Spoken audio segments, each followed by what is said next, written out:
Bienvenue, ça fait un sacré bout de temps que je suis pas passée par là. Je me demande si ça fait pas depuis fin janvier ou mi-février que j'ai tourné le dernier podcast. Mais ouais, j'ai eu... tout s'est accéléré d'un coup là. J'avais un peu plein de choses à faire partout. Et donc là maintenant, j'ai enfin 5 minutes pour me poser, pour réfléchir un peu... à mettre en ordre mes idées, voir un peu tout ce que j'avais fait depuis 2 mois en tricot et en couture. Surtout en tricot, il s'avère que j'ai pas mal carburé. Mais j'ai quand même fait un petit peu de couture, donc je suis super contente. Donc je vais vous parler de tout ça très vite. Je vous parle pas de ce que je porte parce que c'est des projets finis, donc on va les aborder dans j'espère, la demi-heure, 3/4 d'heure qui arrive. Alors, je vous propose de commencer par la couture et puis après on finira par le tricot parce qu'il y a pas mal de choses à raconter. Alors, commençons par la couture. Niveau couture, j'ai fait pas mal de petites choses. Il y en a qui n'ont pas trop marché, que je suis en train de recouper un peu. Mais mon premier projet fini, c'est la blouse Jeanne de République du chiffon. Donc, elle est un peu pliée. C'est une blouse qui est vraiment prévue pour un effet très rétro, je trouve, avec donc un beau décolleté, des fronces au niveau de la poitrine, un empiècement à la taille qui resserre un petit peu et un deuxième empiècement en bas qui s'évase. Voilà. Donc c'est une blouse que j'ai faite dans un tissu acheté chez Lulu la Luciole. Je l'ai acheté en solde avec une carte cadeau que j'avais reçue à Noël. Et c'est un joli coton avec des fleurs blanches qui peut avoir un effet japonisant, mais quand on le regarde de près, vous voyez, finalement c'est juste un motif fleuri très joli. Voilà, donc c'est une blouse qui est très sympa. Vous voyez, donc Jeanne, République du chiffon. J'ai eu pas mal de soucis pour la coudre et pour trouver la bonne taille. Ceci est un petit appel aux designers qui font des patrons de couture. Sur ce patron-là, il n'y a pas les mesures de produits finis. Et c'est vrai que moi, d'une manière générale, je suis entre 2 tailles. Et surtout pour celui-là, pour cette chemise Jeanne, les mesures du produit, les mesures du vêtement fini ne m'allaient pas du tout, j'ai dû tout retailler. Donc voilà, quand j'avais contacté la marque, ils m'ont dit vous mesurez sur les pièces. Mais c'est vrai que moi j'ai pas une énorme expérience en couture, donc sur un modèle qui est aussi qui a des pièces et des découpes aussi spécifiques, de mesurer de mesurer en fait la taille finie sur les pièces. Bon, même si j'enlève les marges de couture, ça ok, je peux le faire, mais vraiment de tomber au bon endroit avec les angles et tout, je suis pas du tout arrivée même à 5 mm près des vraies mesures finales du vêtement. Toujours est-il que j'ai cousu une taille 38 et en fait il a fallu que je reprenne tous les côtés et les manches et que j'enlève 1 cm. J'ai vraiment raboté 1 cm sur les côtés et 1 cm aussi autour des manches. Donc c'est la coupe qui, comme j'ai des épaules pas très larges finalement, pour ce type de haut qui est un petit peu bouffant et carré au niveau des épaules, pour pas que ça fasse trop bizarre sur moi, j'ai vraiment dû raboter un peu les épaules. Vous auriez dû, enfin vous m'auriez dit j'aurais pu faire une toile aussi, hein, tout à fait, mais bon, franchement, faire des toiles c'est pas très drôle. On va dire que ça c'est ma toile portable. Bref, donc j'ai dû pas mal raboter, mais là il me va bien. J'en suis contente, je trouve qu'en plus le tissu, en fait le motif du tissu fait un petit peu rétro avec ce modèle, donc je trouve que les deux vont bien ensemble. Et puis avec les beaux jours qui vont arriver et j'espère les températures un petit peu plus chaudes, je vais pouvoir le mettre assez souvent. C'est un patron qui n'est pas très difficile à coudre, j'ai trouvé. Il faut bien suivre les instructions, mais pour le coup, j'ai trouvé que les instructions étaient claires et faciles à suivre. Et il est assez original. Voilà. Il n'y a pas de... Je crois pas que j'ai eu de difficultés particulières. Voilà, il faut bien faire les fronces au niveau de la poitrine. Là, voilà, bien faire des jolies finitions en fait pour la pâte de boutonnage, mais bon, c'est pas parfait, mais en tout cas, moi, ça me satisfait très bien. Et je pense que je vais essayer de les refaire avec un tissu fluide de genre viscose ou peut-être une soie. Je pense que ça lui irait très bien aussi. Voilà, donc Jeanne, République du chiffon, en coton Lulu la Luciole. Ma deuxième couture, dont je la porte, c'est une blouse de la designeuse Fritzi Schnittreif. Donc Fritzi Schnittreif, c'est une designeuse allemande, comme vous pouvez sans doute vous en douter. Elle fait beaucoup de patrons assez simples. Au début, maintenant, elle fait beaucoup de patrons en jersey et au début, elle faisait pas mal de patrons en chaîne et trame. Je trouve que voilà, ces modèles n'ont pas de technique trop difficile, donc ils sont vraiment adaptés aux débutants ou aux personnes qui veulent une cousette assez rapide. Donc le modèle que je porte là, c'est la blouse Yoko, et je l'ai faite dans une viscose toujours de Lulu la Luciole. C'est la viscose, il me semble que c'est la viscose Saya. Bon, il n'y en a qu'une de viscose avec un motif un petit peu batik comme ça. Et je trouve qu'elle va très bien avec ce patron. Donc c'est un patron de blouse avec des manches courtes comme vous le voyez. Elle a une longueur tout à fait normale. Devant, voilà, elle est assez normale avec une encolure plutôt dégagée sur les épaules mais pas très décolletée. Et au niveau du dos, il y a un empiècement et un pli creux. Voilà. Donc c'est un patron, comme j'ai dit, que je trouve assez facile à coudre, à part certaines... mais que, voilà, je ne conseillerais pas non plus forcément aux très grands débutants comme premier haut à coudre, parce que sur les explications en pas à pas, elle ne mentionne pas la manière dont on positionne le tissu, c'est-à-dire endroit contre endroit, envers sur endroit, quand il faut coudre. Et voilà, même si c'est pas une chemise qui est difficile à coudre, donc c'est pour ça, la faites peut-être pas en premier haut, parce que vous ne pourrez pas l'inventer si vous ne savez pas, mais une fois qu'on a cousu un ou deux hauts, on comprend assez facilement ce qu'il y a à faire envers sur envers, endroit sur endroit. Les seuls moments où je me suis un peu posé des questions, c'est au niveau de l'empiècement du dos, parce que là, donc,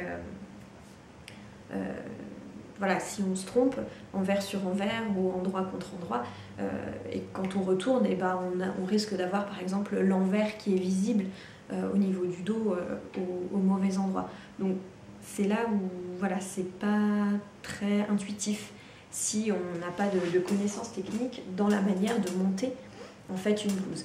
Mais par contre, c'est vraiment un haut qui est sinon facile à coudre et qui peut s'adapter à pas mal de tissus différents. Moi je l'aime beaucoup. Je trouve que la blouse est très sympa. Au départ, elle était créée en plus pour être cousue avec de la double gaze. Donc je pense que ça va faire un top d'été super bien. Et moi, j'ai bien envie de la refaire une prochaine fois en double gaze. Mais là, avec la viscose, ça fait quelque chose de très fluide. La longueur des manches, donc je la trouve très sympa. Et voilà, je vous le conseille si si vous avez envie de la coudre, il n'y a pas de souci. Mais faites juste attention à bien positionner les pièces correctement parce que c'est pas précisé dans le patron. Mais c'est vrai que Fritzi Schnittreif, ces patrons sont disponibles surtout, en tout cas d'après ce que j'ai vu, sur Makerist. Et Makerist, une ou deux fois par an, ils font des soldes avec des patrons à 2 €. Donc j'avais acheté pas mal de ces patrons une fois et c'est vrai qu'ils sont globalement plutôt sympas. Et en tout cas, j'aime bien le style, quoi. C'est un style assez simple et épuré et c'est vraiment le genre de choses qui me plaît. Donc je vous conseille d'aller faire un tour. mais lisez bien la partie recommandation de tissu pour le patron, parce que c'est vrai que voilà, c'est pas des patrons qui se font avec des tissus trop rigides, sinon vous allez vraiment avoir quelque chose de trop comme cartonneux qui sera pas très séant. Voilà.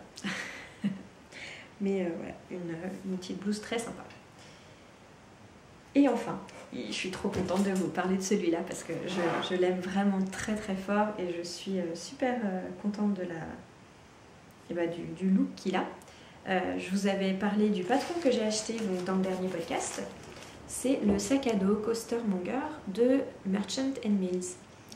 Donc j'ai acheté le patron chez Atelier Moondust pendant ses soldes de printemps. Le patron n'était pas en solde, mais le tissu était en solde.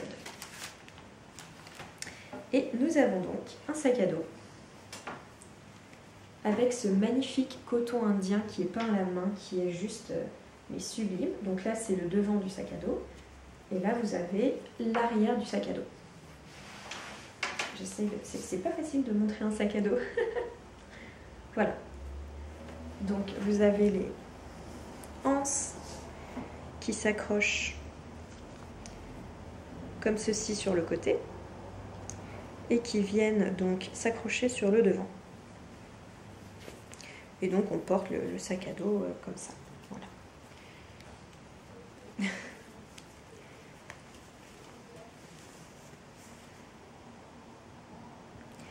Mais son petit secret, c'est qu'en fait, on peut le transformer ainsi en tote bag.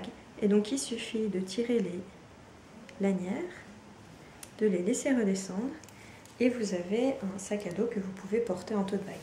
Donc, il se présente comme ceci. Donc, très sympa. Et puis, j'aime aussi bien la manière dont les lanières viennent en fait souligner la forme du sac quand on le porte en tote bag de ce côté-là. Je trouve qu'il est... vraiment, je trouve que le patron est super bien pensé. Il est très facile à réaliser, mais vraiment... c'est d'une simplicité assez remarquable. Et pourtant, voilà, il est même réversible en 2 types de sacs. Donc, vraiment quelque chose de super sympa. Donc, la seule chose qui est due vraiment à mon tissu, c'est qu'on a un petit peu de frottement parce que je le porte beaucoup en sac à dos, mais c'est parce que c'est peint à la main. Voilà, mais moi ça me dérange pas, je l'aime bien. Et de l'autre côté, il est vraiment, vraiment nickel. J'ai pas essayé de le laver, je verrai ce que ça donne. Les lanières en cuir avec les rivets, je les ai achetées chez Atelier Camlire. Vous savez, Atelier Camlire, elle est très connue pour ses magnifiques boutons en porcelaine, mais elle travaille aussi le cuir, elle fait des pochettes, des choses vraiment très, très jolies, et elle propose aussi des anses ou des bretelles avec les rivets fournis, donc ça c'est super. Il y a déjà les trous et tout. Elle vous propose plusieurs couleurs de lanières, plusieurs longueurs aussi. Donc elle a 2 longueurs qui sont fixes et une 3e longueur, celle que j'ai choisie, où les bretelles sont réglables. Donc comme j'étais pas tout à fait sûre en fait de la longueur qui allait m'aller pour le sac à dos, j'ai choisi les bretelles réglables et du coup voilà, elles sont vraiment très bien. Donc moi ce sac, clairement, j'en suis hyper contente. Je le trouve très beau, très classe, et c'est, voilà, comme je disais pour la blouse, c'est le genre de patron que j'aime bien, c'est-à-dire que c'est simple, mais il y a des très beaux détails, et vraiment, j'ai beaucoup de compliments en fait sur ce sac, et même moi je le trouve super joli. Les seuls conseils que je voudrais vous donner, si vous voulez aussi le coudre, ce serait de faire attention à la largeur des anses, ou alors à ce que vous mettez dans le sac. C'est-à-dire qu'on a un sac qui est quand même assez grand. Il fait facilement, vous voyez, peut-être 25-30 cm de long. Ce qui fait qu'il peut contenir quand même une bonne quantité de choses. Sauf que les lanières étant quand même très fines, ça a tendance à bien tirer sur les épaules et c'est pas confortable de porter des charges trop lourdes. Si vous avez un peu des problèmes de cervicales, épaules, tout ça, c'est pas recommandé. Donc si vous voulez vraiment un sac à dos, enfin si vous voulez vraiment coudre cette taille de sac à dos, pensez à faire des bretelles plus larges ou alors des bretelles, vous savez, un petit peu rembourrées pour justement pouvoir utiliser le sac de manière beaucoup plus confortable. En tout cas pour moi en ce moment, donc ce que je fais c'est que quand je le porte en sac à dos, je le remplis pas trop, et puis sinon je le porte en sac à main comme ça et ça me pose pas de soucis. Et par contre je vais m'en refaire une autre version qui sera plus petite. Voilà. Comme c'est un patron très simple, c'est très facile de changer la taille, de l'adapter à ce que vous avez envie de faire, donc faut pas hésiter. Moi je l'aime beaucoup et je pense que c'est vraiment le genre de sac qui peut eh bien, plaire en cadeau à des personnes, parce que c'est vrai qu'il y a les sacs à dos comme sac à main reviennent un petit peu à la mode, mais ce modèle-là est original et il n'est pas comme la plupart des autres modèles qu'on voit. Donc je trouve qu'il il a vraiment, il a vraiment une belle personnalité et c'est un patron que je suis très contente d'avoir fait. Et maintenant, je finis avec la couture pour vous demander un petit coup de pouce, ou des idées en tout cas. En fait, donc je suis en train de réfléchir à une tenue pour le mariage de ma sœur, donc au mois de mai. Et bonjour. Au niveau du bas, j'ai des pantalons, des jupes, ça c'est pas trop un souci. Mais j'avais envie de me faire une jolie petite couture, une petite cousette de printemps. Et j'ai choisi, en tout cas j'aimerais trouver un modèle pour mettre en valeur ce magnifique tissu que j'avais acheté l'année dernière, que beaucoup ont vu, qui est passé pas mal sur internet. Et donc c'est un coton brodé qui est, je trouve, absolument magnifique. Avec donc des petits pois-poils pour les fleurs et tout. Donc il est un peu transparent, mais ça me dérange pas. Il est plutôt fluide et en fait avec tous les fils qu'il y a, il est quand même un peu lourd. Donc mon idée à la base c'est de faire quand même une blouse plutôt simple, vraiment quelque chose, je me dis à manches courtes, et puis qui tombe un peu droit ou un peu évasé. En tout cas voilà, je veux pas trop casser en fait les jolis motifs de ce tissu, mais en même temps j'aimerais une blouse un petit peu légère, qu'elle soit un petit peu large. Je voudrais vraiment utiliser le plus possible de tissu quoi, en gros. Mais j'ai qu'un mètre, donc voilà, je ne peux pas non plus faire des trucs beaucoup trop sophistiqués avec. Et de toute façon je pense que le tissu est assez chargé et a une personnalité assez forte pour qu'on puisse en tout cas le coudre en un vêtement assez simple et avoir quelque chose qui soit vraiment d'un très bel effet. Donc si vous avez des modèles à me conseiller, je suis plutôt preneuse. Voilà, donc de choses un petit peu larges, printaniers, de modèles comme ça qui pourraient aller pour demoiselles d'honneur à un mariage, mais qui peuvent être reportés après, hein, parce que en tout cas moi je compte pas me marier, donc je ne réutiliserai pas pour moi. En tout cas dans la vie de tous les jours, ouais, ce serait pas mal qu'ils puissent bien s'intégrer. Bon allez, on parle de tricot. Bon alors j'espère que vous êtes prêts parce que là en tricot il y a plein de choses, mais vraiment beaucoup de choses. Donc on va commencer rapidement par les projets en cours que je vous avais montrés la dernière fois et que j'ai enfin terminé. Donc la première c'est mon écharpe Gascogne que j'ai faite, donc c'est un modèle de Solène Leroux. Et donc c'est une écharpe en côte-torse avec un motif comme ça un peu que moi je trouve en épi de blé. Voilà. Elle est super sympa. Moi, je l'aime énormément et depuis que j'ai fini, je la porte quasiment tout le temps, surtout avec voilà, le froid qu'il fait en ce moment. J'adore m'envelopper dedans, enfin, je la trouve tellement confortable. Oh, c'est vraiment un bonheur à porter. Je l'ai faite dans une laine donc non superwash, une nouvelle base des laines du scarabée. Donc c'est une base qui est constituée de 75% de BFL et 25% de massam. Donc c'est vraiment une base, on va dire, très britannique, parce que donc le BFL c'est vraiment le mouton à laine le plus courant dans les élevages du Royaume-Uni. C'est un mouton qui, donc, comme son nom l'indique, le Blueface Leicester, donc il vient de la région du Leicester, et en fait les poils de sa tête sont un peu gris-bleu, c'est pour ça qu'on l'appelle Blueface. Il ne fait pas des grosses toisons, il ne fait pas des toisons très lourdes, mais par contre, c'est sans doute le fil le plus doux pour les moutons qui arrivent à supporter, on va dire, le climat du Royaume-Uni. Ensuite, le Massam, c'est un mouton qui a une tête, mais super drôle, avec des grandes bouclettes comme ça. Il me fait trop marrer. Et donc, voilà, c'est un mouton qui fait des fibres très longues, un petit peu brillantes, mais c'est léger, hein, c'est pas de la soie non plus. Mais voilà, c'est un mouton qui a une fibre peut-être un petit peu plus rustique, mais une fois qu'elle est mélangée avec le BFL, ça pose vraiment pas de soucis. Et c'est très moelleux, très chaud, et c'est aussi très résistant du fait du coup de la longueur des fibres.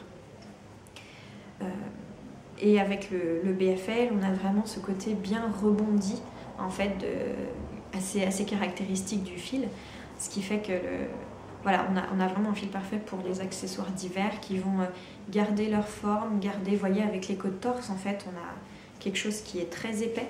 Et du coup, là, on a quelque chose qui enveloppe bien, qui tient bien chaud. Et voilà, et même aujourd'hui encore, avec 7 degrés ce matin, eh ben, j'étais très très contente de l'avoir autour du cou. Et voilà. Et en plus, je suis aussi très contente d'avoir fait un modèle d'écharpe au lieu d'un châle, en fait. Parce que voilà, je me rends compte que je porte tous mes châles en écharpe, donc finalement ça sert peut-être pas à grand chose que je tricote des châles, et vaut peut-être mieux que je tricote des écharpes. J'avais peur que ce soit trop ennuyant, et finalement non, c'est allé plutôt vite. Elle se tricote en 4,5, en 5, donc c'est plutôt facile. Le motif se retient très bien, donc voilà, c'est juste que les côtes torse me font un petit peu mal au poignet, donc même si j'adore le rendu des côtes torse, bah, j'essaye de ne pas tricoter des modèles qui ont des côtes torse tout le temps. Mais sinon, je ferai sans doute que ça.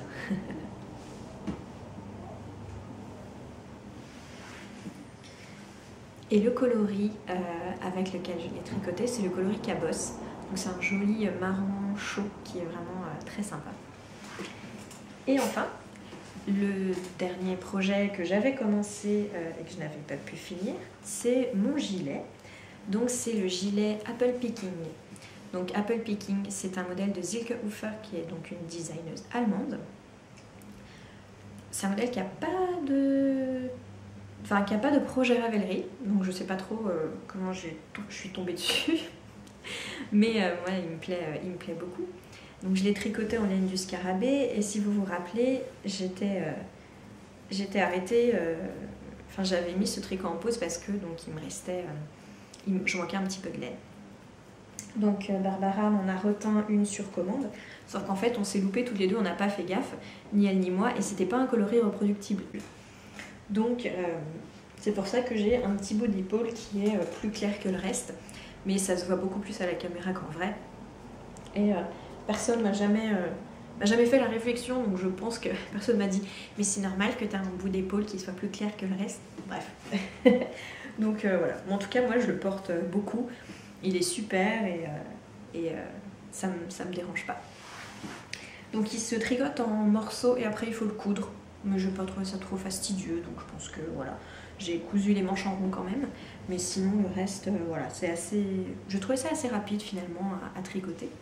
Donc on a ce joli motif en fait de mini torsade sur seulement 2 mailles, qui est sur les manches, voilà, sur le haut de l'épaule et dans le dos également. Et j'aime beaucoup ce détail dans le dos, et le dos après est en jersey en fait. Voilà. Et la partie qui me plaît le plus, c'est donc le devant et ces jolis panneaux de torsade. Je trouve que c'est un super rendu et vraiment c'est très très sympa. Et franchement pas si difficile que ça à tricoter. Enfin, voilà, les torsades et les points texturés comme ça, c'est toujours le genre de choses qui me fait craquer dans les modèles.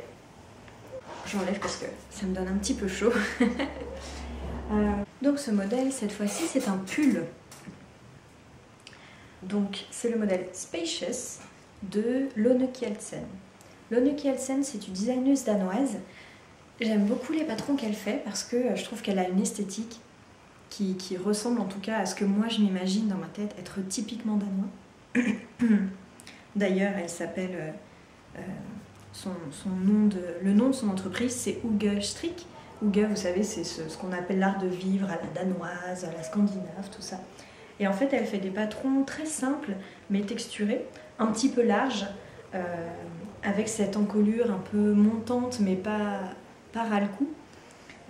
Et vraiment, c'est le genre de modèle qui donne envie en fait de se lever dedans. C'est vrai que c'est un modèle que j'aime bien mettre quand j'ai envie d'être confortable, d'être à l'aise, le week-end par exemple. Enfin, en tout cas, ça me donne vraiment l'impression de cet état d'esprit assez cocooning et bien dans ses vêtements.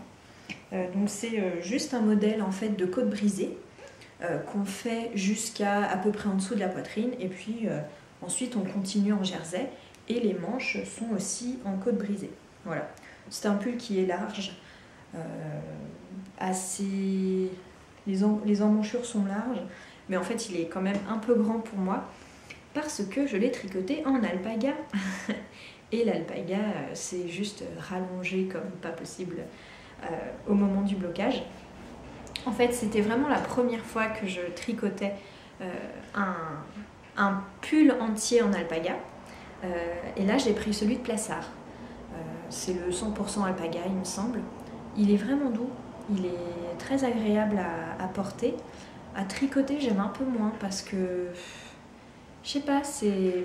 Comment dire, mais en fait, c'est parce que moi, je tricote sur des aiguilles en métal et je trouve que ça accroche un peu sur les aiguilles en métal. C'est assez désagréable la sensation que ça me fait. Et en bois, j'ai essayé, mais alors là, j'arrive pas à faire bouger mes mailles. C'est vrai que j'ai tendance à tricoter un petit peu serré, mais alors avec des aiguilles en bois, c'était juste l'horreur. Donc j'ai continué sur mes aiguilles en métal, et puis au bout d'un moment, j'ai pris le coup de main et ça allait très bien. Mais je m'attendais pas à ce que l'alpaga se détende autant en fait au lavage. Donc je vais juste le reprendre pour le raccourcir un petit peu, pour qu'il soit un peu moins... pour qu'il ait un peu moins cet effet serpillière, mais sinon, moi je le trouve très bien. C'est vrai que l'alpaga sur ce... D'habitude, en fait, je tricote pas d'alpaga parce que je trouve que c'est très mou, ça a vraiment pas de tenue. Et dans les modèles que je fais d'habitude, c'est vrai que j'aime bien quand la laine a un peu plus de tenue. Mais là, pour un modèle comme ça, ample, léger et fluide, eh bien l'alpaga, je trouve qu'il va très bien et qu'il est confortable. Il est bien chaud, je trouve que c'est un fil très, très sympa. Le coloris aussi est très intéressant parce que de loin, vous le voyez kaki. Et en fait, si je vous le montre de près, on voit qu'il n'y a pas un seul fil de vert en fait dans cette laine, mais simplement des mélanges de rouge, de jaune, de turquoise, de orange qui donnent en fait au loin ce coloris kaki. Vous savez, c'est un peu comme les enfants quand ils mélangent toutes les peintures de leur set de gouache ou de leur set d'aquarelle, ça fait une couleur un peu marronasse. Bon, donc là c'est un peu ce que ça donne, mais on a un joli kaki. Voilà, très très joli et très confortable à porter. C'est un pull qui est très simple à tricoter du coup. Il se tricote sans couture, donc vraiment si vous tente, faut pas hésiter. Je me demande si même en coton il serait sympa. Vous savez, comme petit pull de soirée d'été à porter, je pense qu'il peut être assez agréable à mon avis. C'est à tester, je pense. Et puis allez voir les autres modèles de Lone Kjeldsen. C'est toujours très joli ce qu'elle fait. Assez original, je trouve, par rapport aux autres designeuses danoises.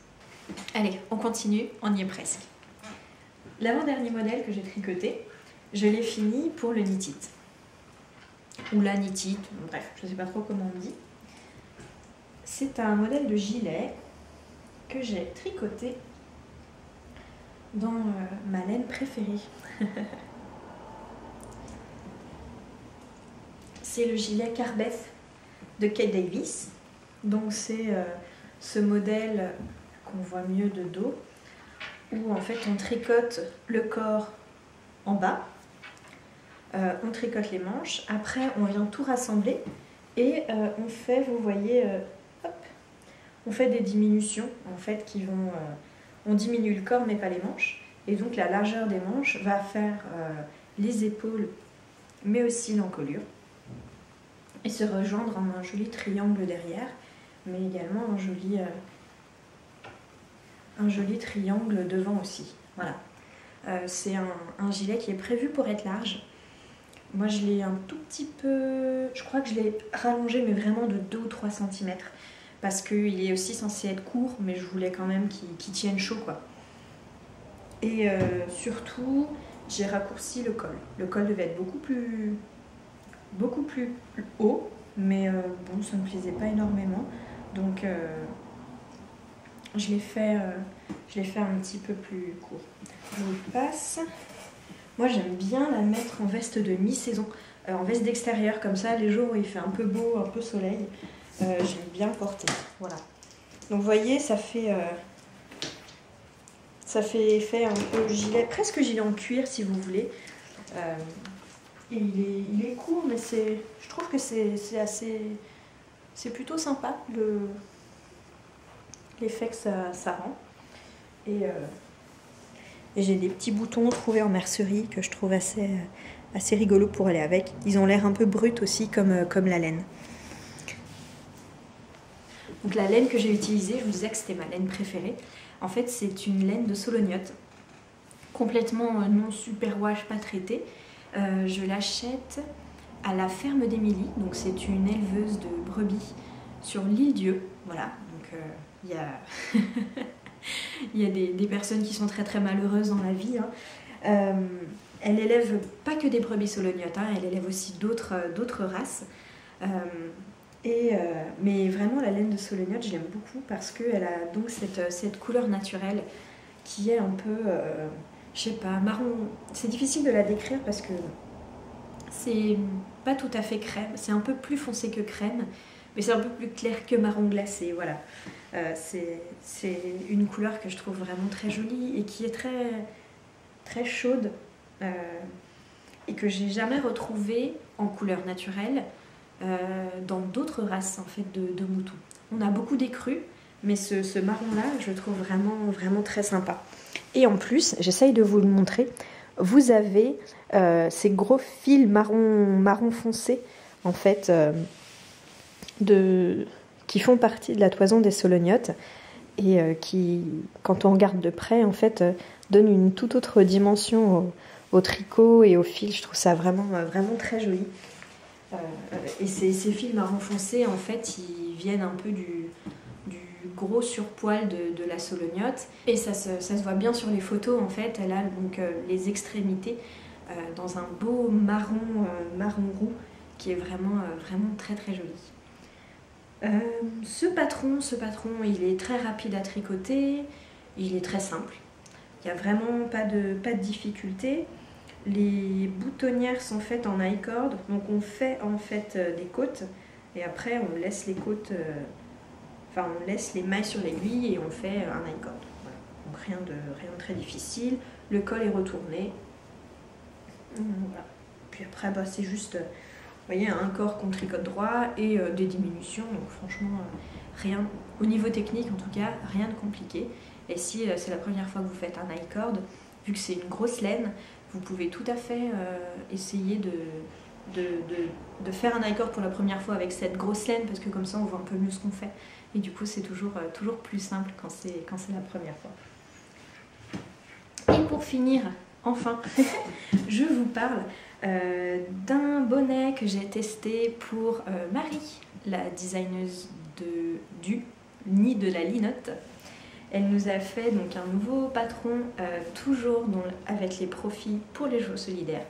Donc vraiment, et en plus elle laisse elle laisse les profits reversés à l'écheveau solidaire pendant des mois. Ça fait plusieurs... Je crois que c'est le 3e patron qu'elle donne au profit de l'écheveau solidaire, et ça fait des mois que tous les profits sont reversés à l'écheveau solidaire. Donc je trouve que c'est vraiment une action très, très généreuse. Ce petit bonnet, c'est vraiment le petit modèle très sympa que vous pouvez faire Franchement, si vous vous y mettez, à mon avis, surtout pour la version enfant, vous le faites en un week-end. C'est très, très rapide, parce qu'en fait, donc, il est fait en jersey, en côte de 2, et puis vous avez ce joli petit motif. Alors, il y a des personnes qui disent que c'est une feuille, d'autres qui disent que c'est une plume, certaines même une arête de poisson. Bref, c'est un motif très joli, très astucieux. En fait, je me suis vraiment dit au début, quand j'ai vu la photo, je me triturais les méninges pour me dire mais comment est-ce qu'elle fait en fait cette petite genre de jetée. Et en fait, c'est vraiment... Une fois qu'on le fait, on se dit bah oui, bien sûr, c'est tout simple. Et il est vraiment très joli. Le rendu est très bien. Et comme... Voilà, j'ai failli louper ma chaise. Donc c'est un modèle qui est très sympa. Comme toujours, j'aime bien qu'il soit pas du tout genré et qu'il aille très bien pour des hommes, des femmes, des petits garçons, des petites filles. Donc normalement, il est prévu pour être tricoté avec un fil sport et un fil de mohair. Moi, vous savez que j'aime pas tricoter le mohair, donc je l'ai tricoté avec un fil en déca et ça s'est très bien passé. Donc la laine que j'ai utilisée, c'est la Mérinos Déca de Knitting in France. Donc c'est une laine que j'avais dans mon stage depuis un bout de temps, parce que Knitting in France, depuis, elle a fermé sa boutique. Et c'est un mérinos en fait naturel, coloris naturel, sur lequel elle a mis des speckles un peu bleus et verts, donc qui donne vraiment un joli rendu très, très sympa, très clair. Enfin, je trouve que c'est un bonnet, c'est un coloris qui est très sympa pour les enfants. Et donc, surtout avec les températures qu'on a en ce moment, je pense qu'un petit bonnet pour finir les jours froids d'avril, je pense que c'est plutôt pas mal. Donc c'est un bonnet qui est vraiment très facile à faire. C'est des côtes de 2, du jersey et puis un petit motif, mais pareil, le motif n'a pas de technique qui soit difficile à réaliser, et en plus elles sont très bien expliquées. Donc il faut pas hésiter à le faire s'il vous intéresse. En plus, vous faites un geste pour les chevaux solidaires. Moi, j'ai fait ce bonnet... Donc, j'ai fait la circonférence 52 cm, donc la taille enfant. Mais comme je suis un petit peu crispée des aiguilles, par rapport à mon échantillon, en fait, j'ai tricoté plus petit. Et je me retrouve avec une circonférence de 50 cm. Donc, en fait, si vous avez envie de faire la taille en dessous, c'est tout à fait possible. Il vous suffit de baisser d'une taille d'aiguille. En fait, l'échantillon qui est demandé, il est assez aéré pour permettre de baisser d'une taille d'aiguille et d'avoir, vous voyez, un bonnet qui est quand même assez souple et très agréable à porter, qui n'est pas tout rigide sur la tête. Voilà. Se porter un petit peu slash comme ça, ou alors si vous retournez beaucoup les côtes, vous le portez sur la tête tout droit. Ouh, ce chat a la légèreté d'un hippopotame. Bref. Donc voilà, un patron très sympa. Allez voir le modèle, il y a, je crois on était 9 testeuses ou 10. Enfin bref, il y a plein de versions super sympas. Surtout pour la version enfant, il faut franchement pas beaucoup de laine. Donc si vous avez des restes de déca ou alors des restes de sport mohair, tout ça, vous pouvez arriver à bricoler un petit modèle de bonnet vraiment, vraiment très sympa et qui fera plaisir, je pense, à tout le monde, parce que je trouve qu'il est assez simple pour s'adapter un peu à tous les styles. Ouh, ça tient chaud quand même. Maintenant, je vais vous parler de mes petites acquisitions de laine. La semaine dernière, j'étais dans un vide-grenier et j'ai trouvé de la laine sublime. En fait, au départ, j'ai vu de la fibre. Et bon, moi je file pas du tout, mais il s'avérait que c'était donc les gens qui vendaient, qui avaient une grand-mère qui était malheureusement décédée, qui faisait du filage. Et en fouillant dans les fibres, j'ai retrouvé en fait des quantités, des très belles quantités pulls de laine qu'elle avait filées à la main.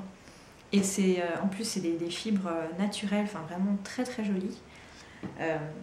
Il y avait donc des écheveaux de cette laine, donc surtout marron avec un petit peu des coloris rouille, bordeaux, turquoise, qui est vraiment très beau, qui a l'air d'être une laine mèche.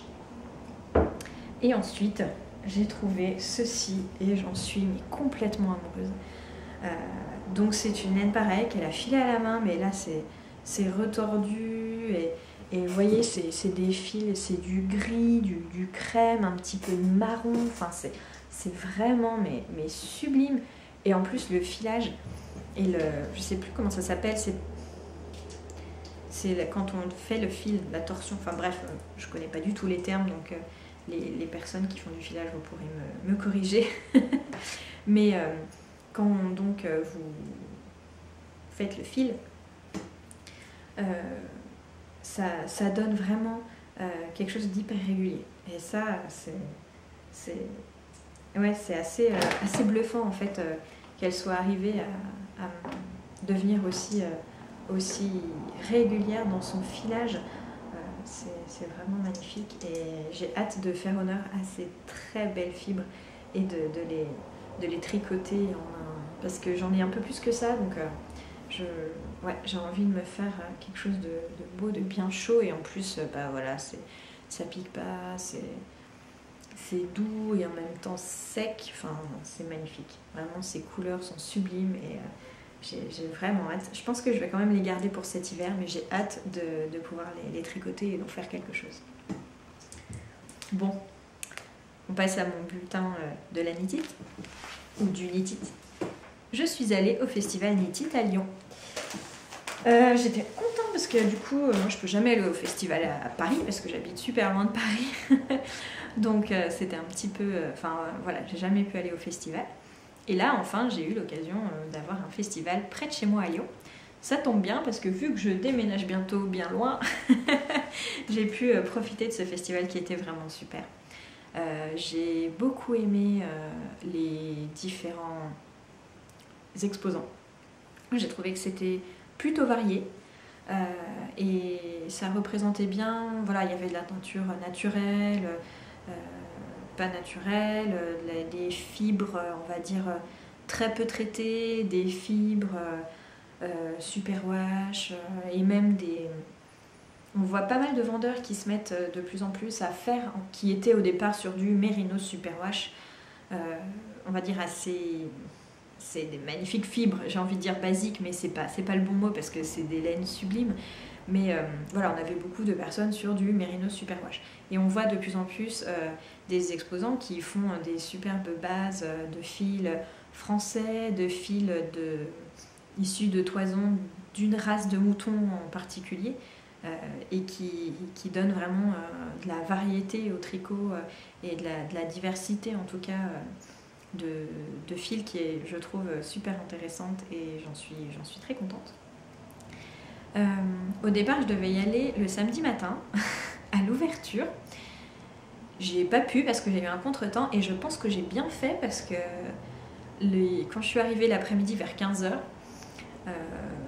il n'y avait pas trop de monde, et les vendeurs discutaient un peu entre eux, les exposants et tout, et ils se disaient tous que le matin c'était un peu chaud, donc et effectivement sur Instagram après, les organisatrices du festival ont dit que donc 80% des visiteurs étaient arrivés avant midi, donc il devait y avoir un monde de dingue. Enfin voilà, j'ai bien fait de ne pas venir le matin et de venir plutôt l'après-midi, même si du coup il y avait quand même pas mal de monde à certains endroits. Il y a des stands que j'ai pas pu approcher tellement il y avait du monde, même je pense celui notamment de Lily comme tout. J'ai même pas vu en fait de quel stand il s'agissait parce qu'elle était juste inondée de personnes, de clients quoi. Et c'était vraiment, il y avait plein de monde au-dessus de son stand comme ça qui voilà, achetait tout ça et tout, et donc C'est après en me disant mais mince, j'ai pas vu le stand de Lily comme tout. Je suis retournée faire un tour et que j'ai vu que oui, ce stand qui était complètement rempli, plein à craquer, c'était celui de Lily comme tout. Je suis un petit peu triste parce que j'ai pas pu approcher boucle laine ni teinture sauvage. Donc bon, j'espère que j'aurai une autre occasion d'acheter les fils de teinture sauvage. Et puis boucle laine, c'est sûr que je vais acheter ces fils sur leur boutique en ligne parce que j'ai vraiment craqué sur leur nouvelle base Amsher qui c'est une épaisseur un peu déca et ils ont un fil, vous savez, on a un fil, enfin c'est 2 fils en fait qui sont retordus ensemble mais de 2 couleurs différentes et donc ça donne cet effet chiné.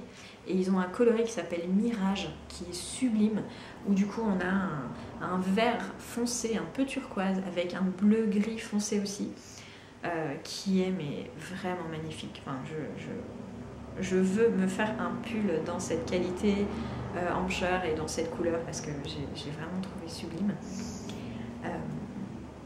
Voilà, sinon j'ai pas pu approcher les laines vilaines. J'ai été très contente de voir les laines de Maison Corlaine en vrai parce que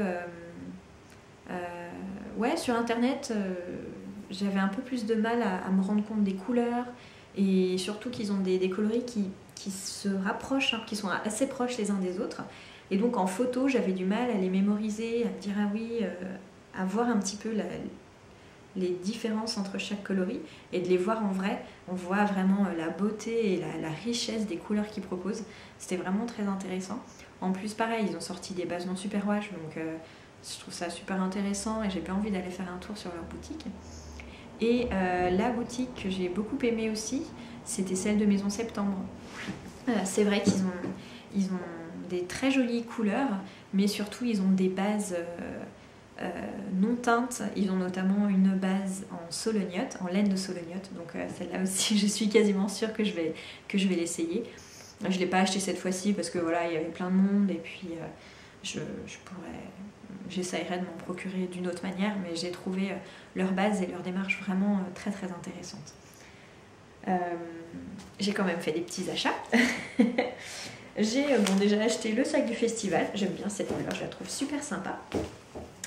Tout d'abord, j'ai commencé en passant chez Atelier Camelire. Atelier Camelire qui a juste le plus joli logo avec ce dessin avec les feuilles, je le trouve trop beau. Attention, ça va faire du bruit. Hop. Et donc j'ai acheté un set de boutons en porcelaine. Donc c'est des boutons qui sont assez simples.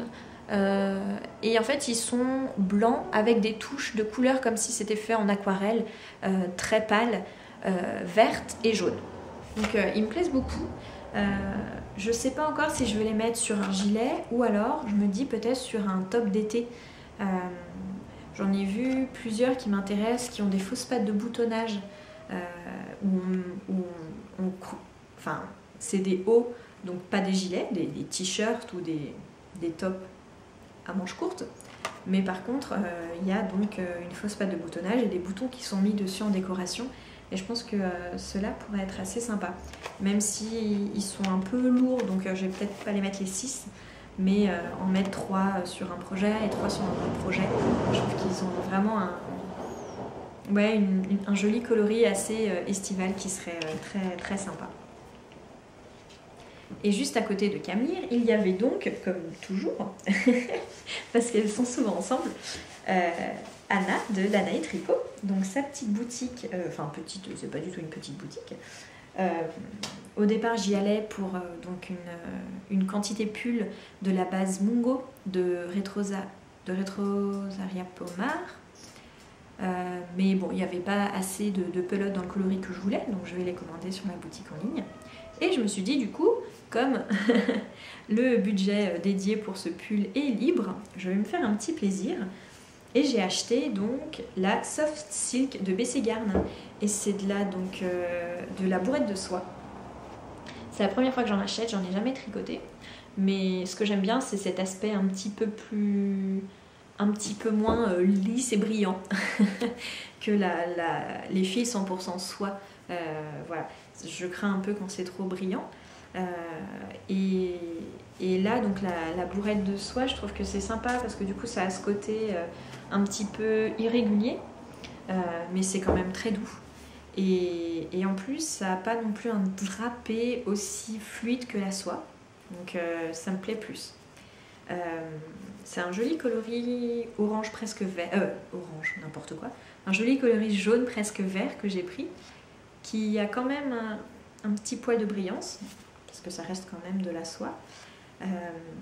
Je vais tricoter le débardeur d'El Sol, qui était celui qu'Anna proposait avec ce fil, mais je vais sans doute le rallonger un petit peu et donc rajouter des fils que j'ai dans mon stash, une bande en fait en dessous du débardeur pour faire un effet un peu color block et aussi un effet de matière pour qu'il soit pas trop court, parce que sinon il arrive vraiment au-dessus du nombril et c'est pas vraiment le genre de choses que je mets. Mais par contre j'aime beaucoup la coupe avec le décolleté en V dans le dos. Voilà. Donc à tester, mais je pense que lui il va monter assez rapidement sur mes aiguilles, il est super agréable.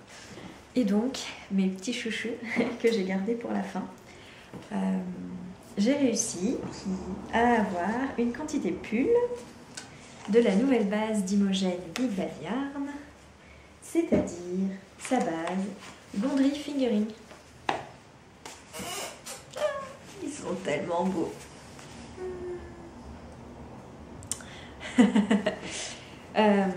Donc sa base Gondry Fingering, c'est une base qui est donc filée en France avec 95% de mérinos d'Arles et 5% de mérinos noirs. Et donc c'est une base grise, ce qui fait qu'elle donne des couleurs très profondes et très, je sais pas comment dire, très riches. Et je trouve que les couleurs claires, donc le jaune, le rose, le vert, le bleu, toutes les couleurs un peu pâles qui sont teintes sur des bases grises, je trouve que ça rend toujours mais tellement beau. Enfin voilà, je trouve que ça fait des choses super jolies. Et là en plus on a une couleur qui n'est pas complètement uniforme, qui va rendre tricoter mais quelque chose de très beau, de magnifique. Voilà, donc c'est un mérinos français, donc non superwash. Donc on a quelque chose qui est pas piquant, mais qui est juste forcément pas aussi, on va dire, dufteux que du mérinos superwash, mais clairement tout à fait portable à même la peau. J'aurais pas de problème là-dessus.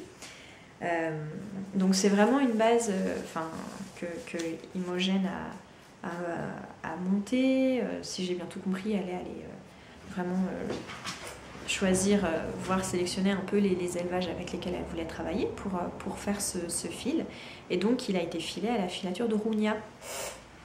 La filature de Rugna, c'est celle qui se trouve en Creuse et c'est celle qui file le fil Fonti.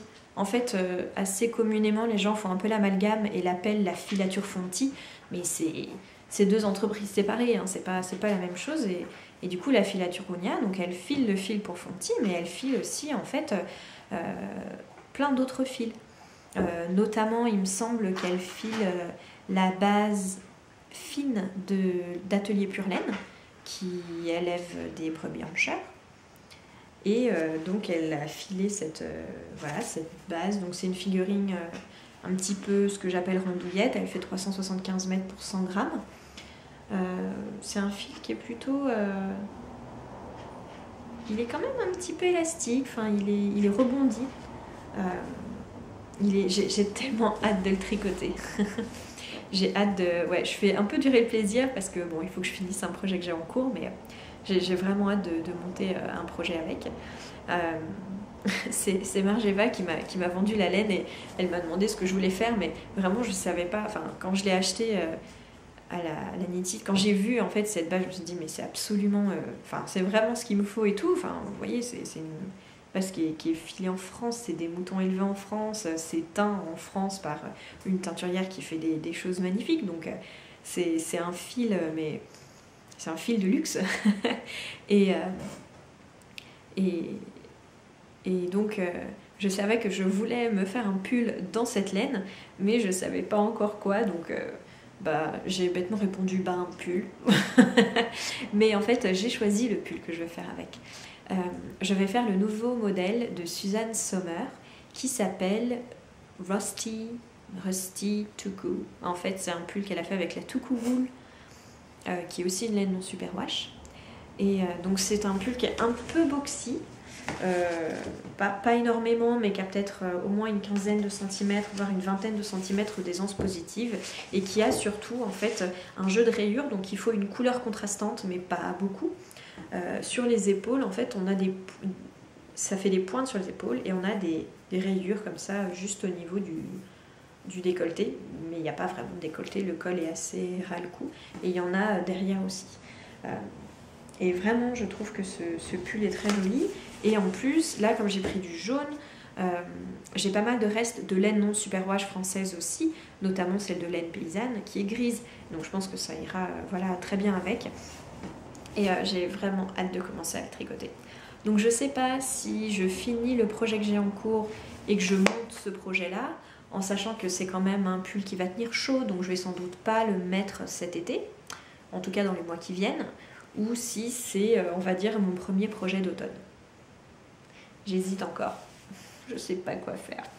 Parce qu'en gros, moi j'ai envie de le porter maintenant, mais c'est vrai que c'est un projet un peu sur le long cours.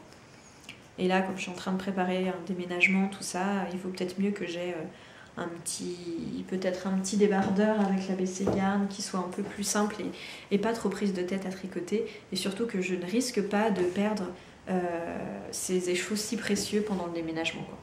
Parce que là sinon ce serait trop dur. Enfin bref, donc vraiment hyper contente d'avoir pu trouver cette base et voilà, ça va me faire un beau pull, un très beau pull jaune comme je les aime mais que je n'ai pas encore dans ma garde-robe. Mais c'est voilà, vraiment une très jolie couleur. Ouh. Alors, hop, hop, hop. Voilà, elles sont belles, hein. Elles sont trop belles, les mini Imogen dans leur col roulé. J'aime beaucoup son logo, je le trouve super sympa. Bon, voilà, donc ça c'est mon bulletin de mon bulletin, n'importe quoi. C'est mon butin de la knitite. Comme je disais, j'étais vraiment contente d'avoir pu participer à ce festival, étant donné que je vais donc bientôt déménager. Vous voyez bien que les étagères derrière moi sont toutes vides, j'ai pas mon fauteuil jaune. C'était pas prévu du tout, ça s'est fait un peu très vite, donc c'était un peu dur. C'est pour ça que j'ai beaucoup tricoté, beaucoup cousu, parce que comme ça m'occupait un petit peu l'esprit. Mais c'est vrai que oui, là maintenant, dans les semaines qui viennent, il faut organiser le déménagement, commencer un nouveau travail, donc voilà, et puis en même temps accepter voilà, la situation telle qu'elle est et tout, donc c'est beaucoup de changements, mais on va y arriver. Je pars dans le nord. Je dis tout le temps ça parce que pour moi, au-dessus de Paris, c'est le nord. Mais en fait, je pars juste en Picardie, dans l'Oise. mais du coup, voilà, quand en région lyonnaise et dans le sud de la Bourgogne, quand je dis que je pars dans le nord, les gens me disent « Ah, tu vas à Paris » ou alors « Tu vas à Sens ». Mais en fait, non, je vais même au-dessus de Paris. Donc là, c'est là, oh là là, bon. Mais donc, ce qui me fait le plus marrer, en fait, quand voilà, je suis déjà montée un petit peu, visiter des appartements, tout ça. Et ce qui est vraiment drôle, c'est que même les personnes qui habitent en Picardie, elles vendent pas bien leur région, parce que tout le monde, quand les gens apprennent d'où je viens, que je viens de la région lyonnaise, tout le monde me dit mais madame, mais pourquoi vous voulez venir chez nous? Ils me disent tous mais... Alors, après, il y a toujours la deuxième question. Ils me disent mais pourquoi vous voulez venir en Picardie? Et du coup, voilà, je leur dis que je viens pour le travail, mais quand même, ils me disent, mais dans ce cas-là, vous avez de la famille de Picardie, tout ça. Et là, quand je leur réponds, mais non, je n'ai pas d'origine picarde, en général, ils comprennent pas. J'ai beaucoup de, mais pourquoi vous venez? Nous, on veut que partir et vous venez. Bon, bref. Donc, mais je suis sûre qu'il y aura plein de choses super à faire. En tout cas, si vous habitez en Picardie ou si vous connaissez un peu des tricotés ou des animations tricot qui se passent un peu au nord de Paris, moi ça m'intéresse. Parce que voilà, du coup, il faut que je trouve un nouveau groupe tricot. En tout cas, bon, je ne serai pas non plus trop loin de Paris, donc c'est sans doute un peu trop loin pour aller dans les tricotés parisiens, parce que je ne sais pas si j'aurai des trains pour rentrer chez moi le soir. Mais par contre, je vais enfin pouvoir assister à tous les événements tricot qui ont lieu le week-end à Paris et que je regardais sur Instagram et sur YouTube de loin depuis ma province et où je rêvais d'aller mais que auquel j'ai jamais pu participer avant. Et puis surtout, je vais aussi enfin pouvoir acheter mes tissus et mes laines en les ayant vus et touchés avant. Et ça, c'est quelque chose que j'ai vraiment hâte, parce que jusqu'ici, ça m'était jamais arrivé à part au festival. C'était de voir un tissu, de toucher un tissu, de toucher une matière avant de l'acheter. Parce que jusqu'ici, voilà, j'achetais toujours sur internet, parce qu'autour de chez moi, il n'y a rien du tout. Et pour les laines, ça va très bien. J'ai jamais eu vraiment de déconvenue, mais par contre pour les tissus, c'est vrai que j'ai un petit stock de tissus chez moi qui grandit malheureusement petit à petit, de choses dont je ne sais pas trop quoi faire, parce que le tissu sur internet, que ce soit la couleur ou le tombé, n'était pas celui auquel je m'attendais, et donc ça n'allait pas pour le projet que j'avais prévu. Donc j'ai des petits tissus comme ça en attente qui cherchent un petit peu un patron adapté. Bon, je trouverai forcément de quoi en faire, mais ouais, j'ai vraiment hâte d'arriver à pouvoir choisir, en fait, à venir avec mon patron en tête et de choisir le tissu parfait, la couleur parfaite avant l'achat. Voilà, c'est vraiment quelque chose qui me rend toute contente. Voilà. Et puis l'avantage aussi de déménager dans l'Oise, c'est que vous voyez, cet été j'ai prévu de partir en vacances en baie de Somme, et donc maintenant, au lieu d'être à, je crois, 6h, 6h30 de route de ma destination de vacances d'été, je ne serai plus qu'à 1h, 1h30 maximum. Donc ça voilà, c'est un bon point. Donc voilà, je vais m'arrêter là, j'espère que ça va pas durer trop longtemps. Bon, alors je ne sais pas trop quand est-ce que je tournerai le prochain épisode. Ce sera sans doute fin mai à mon avis. J'ai envie de vous parler la prochaine fois des laines que j'ai ramenées de mes vacances en Lettonie l'été dernier, parce que je suis en train de les tricoter en ce moment, donc je m'éclate à les tricoter et j'ai vraiment envie de vous en parler. Donc voilà, je vais prendre le temps de déménager, de commencer mon nouveau travail, de prendre un petit peu ma routine, et puis ensuite je viendrai vous faire un petit coucou, et donc je serai maintenant au-dessus de Paris, en Picardie, et puis ce sera un nouvel environnement. Donc, mais il y aura toujours le fauteuil jaune, ça c'est sûr. Il y aura sans doute plus les étagères pleines de laine, mais il y aura toujours mon fauteuil jaune. Bon, en attendant, je vous souhaite tous de bien profiter des beaux jours qui arrivent, du printemps, du soleil qui revient enfin, et ça fait bien plaisir de pouvoir enfin refaire le plein de vitamine D.